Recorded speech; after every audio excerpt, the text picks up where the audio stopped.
Salutations, you hooligans! Today we are making miniature rice balls in 4 different types of styles, as you can see here. You're going to need a non-stick surface like a piece of plastic, some clean tissue or toilet paper, again clean, and clean water as well in a cup. Then you're going to need some clear drying glue. I used Mod Podge. You're going to take some of your clear drying glue and you're going to mix it into your water. It doesn't have to be a lot, it just has to be enough that the tissue paper can hold itself together on its own when we first begin.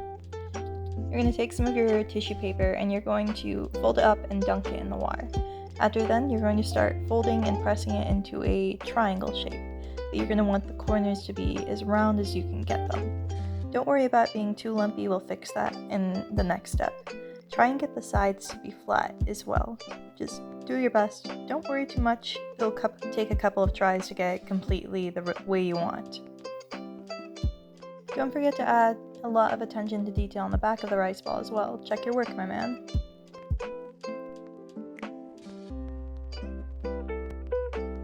If your rice ball has too many cracks or it looks too lumpy on one side, that's okay. Just take another piece of tissue paper, a thin layer, wet it, and then you're going to want to gently place it on the lumpy side and press it onto it. You're going to rip off the excess off the sides, and then you're going to gently smooth the edges back into the rice ball. You can do this on both sides, you just have to wait for each side to dry in between doing the other. And voila, smooth as a baby's bottom. While we wait for the rice balls to fully dry, we're going to take a dark green paint and dry brush it onto some black construction paper. This is to make the nori, or the seaweed, that we're going to use for the rice balls. Just a little bit we need. After our rice balls have fully dried out, we're going to take our clear drying glue again and we're going to coat each side, letting it dry in between. This is to fully seal them in, that way they stay nice for as long as you play with or use them for photography. Then you're going to cut up your nori like you're trying to hide the evidence, into little strips and rectangles. For the first design, we're going to take a rice ball, add a little dab of glue to the front center downward side of it.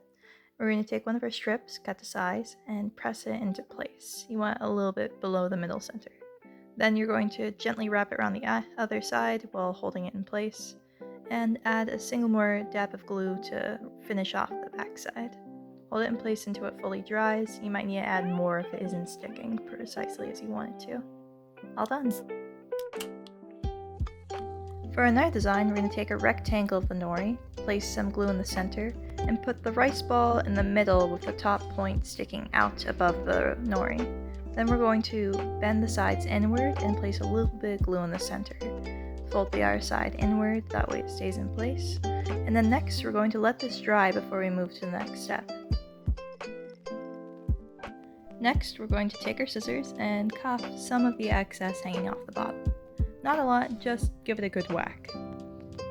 Then we're going to take our thumbnail and press in the sides. We just want to be bending it enough, that way it starts to fold in on itself. And cut as you need to. If there's too much excess, go ahead and take care of it.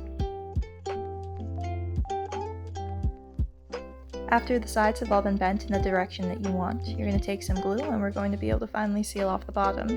Bend it into place and hold it still until the glue can dry. Looking nice, looking nice.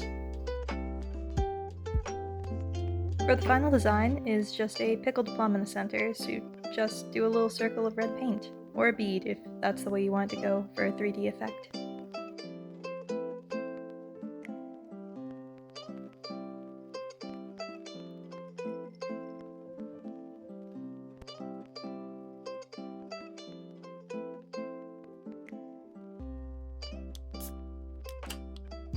Ta-da! And we're done! What other miniatures or fantasy-themed items should we make? Any fandoms I should try out? Toodles!